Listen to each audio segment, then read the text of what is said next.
Hello friends, good evening to all of you and welcome to my class Medha IQ.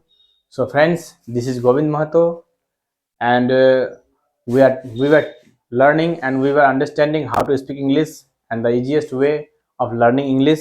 So friends, we were learning about tense, and in tense we have completed present tense, past tense and future tense. So that was the level 1 and step 1. Now we are completing step 2. दोस्तों हम लोग जो है English spoken का level 1 यानी कि step 1 complete कर रहे थे। तो स्टेप 1 में हम लोग जो है कंप्लीट कर चुके हैं टेंस, माने एक एक वाक्य करके 12 वाक्य हम लोग टेंस का कंप्लीट कर चुके हैं। अभी फिर 12 वाक्य का एक एक का 4-4 वाक्य हम लोग अभी कंप्लीट कर रहे हैं। तो हम लोग जो है वो 4 वाक्य में एक वाक्य हम लोग 1 का 4 कर चुके थे, आज हम लोग दूसरा कर रहे हैं। तो दोस्तों जल्द से जल्द इंग्लिश बोलने के लिए और इंग्लिश सीखने के लिए, समझने के लिए क्लास के साथ जुड़े रहिए और क्लास देखते रहिए। तो चलिए आगे बढ़ते हैं हम लोग। तो दोस्तों आज हम लोग सीखेंगे प्रेजेंट कंटिन्यूअस टेंस। ये नाम है, ये जो वाक्य है इस वाक्य का नाम है प्रेजेंट कंटिन्यूअस टेंस।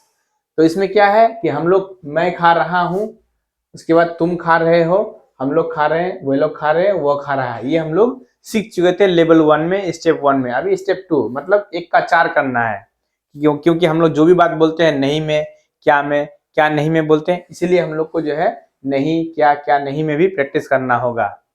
तो इसीलिए जो हम लोग अब लेवल 2 में इसको प्रैक्टिस करेंगे। तो इस तरह से एक एक वाक्य का जो है 12 वाक्य सीख चुके थे, तो हर 12 वाक्य का हम लोग को 4-4 करना है। तो पहला हम लोग कर चुके हैं 4, अब दूसरे का 4 करने जा रहे हैं। तो क्या है पहला, अभी दूसरा मैं खा रहा हूँ, इसका इंग्लिश हो जाएगा आई एम ईटिंग। मैं नहीं खा रहा हूँ, आई एम नॉट ईटिंग। क्या मैं खा रहा हूँ, एम आई, इसको एम को पहले कर देंगे, एम आई ईटिंग। क्या मैं नहीं खा रहा हूँ, एम आई नॉट ईटिंग। तुम खा रहे हो, यू आर ईटिंग।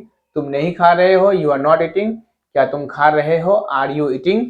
क्या तुम नहीं खा रहे हो, आर यू नॉट ईटिंग। उसके बाद हम लोग में आ जाइए, हम लोग खा रहे हैं, वी आर ईटिंग। हम लोग नहीं खा रहे हैं, वी आर नॉट ईटिंग।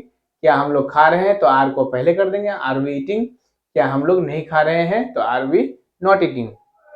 वे लोग खा रहे हैं, दे आर ईटिंग। वे लोग नहीं खा रहे हैं, दे आर नॉट ईटिंग। क्या वे लोग खा रहे हैं, आर दे ईटिंग। क्या वे लोग नहीं खा रहे हैं, आर दे नॉट ईटिंग। उसके बाद वह खा रहा है, तो ही इज ईटिंग। वह नहीं खा रहा है, ही इज नॉट ईटिंग। क्या वह खा रहा है, इज ही ईटिंग। क्या वह नहीं खा रहा है, इज ही नॉट ईटिंग। तो इस तरह से जो हम लोग जो है यहाँ जो वर्ब का इस्तेमाल कर रहे हैं, ये जो वर्ब का इस्तेमाल कर रहे हैं हम लोग यहाँ पे इस्तेमाल कर रहे हैं वर्ब 4 का इस्तेमाल। तो हर एक वाक्य में जो है इस तरह से हम लोग वर्ब 4 का इस्तेमाल करेंगे। और वर्ब के ये जो ईट वर्ब है इसके जगह में दूसरा वर्ब लेके हम लोग बोलेंगे, मैं, तुम, हम लोग, वे लोग, वह। तो पहले आई से बोलेंगे, उसके बाद यू से बोलेंगे, उसके बाद वी से बोलेंगे, उसके बाद दे से बोलेंगे, उसके बाद ही से बोलेंगे। ये सीक्वेंस आप लोग को मिला लेना, आई यू वी दे ही सी, उसके बाद नाम कोई। तो इस तरह से अगर हम लोग बोलते हैं, अब इसके क्या करना है, जो हम लोग बोले अब इसी खाना के जगह में दूसरा कोई वर्ब लेके हम लोग बोलेंगे। जैसे पढ़ना, मैं पढ़ रहा हूँ, आई एम रीडिंग, मैं नहीं पढ़ रहा हूँ, आई एम नॉट रीडिंग, क्या मैं पढ़ रहा हूँ, एम आई रीडिंग, क्या मैं नहीं पढ़ रहा हूँ, एम आई नॉट रीडिंग। तुम पढ़ रहे हो, यू आर रीडिंग, तुम नहीं पढ़ रहे हो, यू आर नॉट रीडिंग, क्या तुम पढ़ रहे हो, आर यू रीडिंग, क्या तुम नहीं पढ़ रहे हो, आर यू नॉट रीडिंग। हम लोग पढ़ रहे हैं, वी आर रीडिंग, हम लोग नहीं पढ़ रहे, वी आर नॉट रीडिंग, क्या हम लोग पढ़ रहे हैं, आर वी रीडिंग, क्या हम लोग नहीं पढ़ रहे, आर वी नॉट रीडिंग। वे लोग पढ़ रहे हैं, दे आर रीडिंग, वे लोग नहीं पढ़ रहे, दे आर नॉट रीडिंग। क्या वे लोग पढ़ रहे हैं, आर दे रीडिंग, क्या वे लोग नहीं पढ़ रहे, आर दे नॉट रीडिंग। वह पढ़ रहा है, ही इज रीडिंग, वह नहीं पढ़ रहा है, ही इज नॉट रीडिंग, क्या वह पढ़ रहा है, इज रीडिंग, क्या वह नहीं पढ़ रहा है, इज नॉट रीडिंग। इस तरह से आप लोग अगर प्रैक्टिस करते हैं बोल बोल के, लिख लिख के, तो जल्द से जल्द जो है आप लोग इंग्लिश समझ जाएंगे, इंग्लिश जो है समझने लगेंगे, बोलने लगेंगे।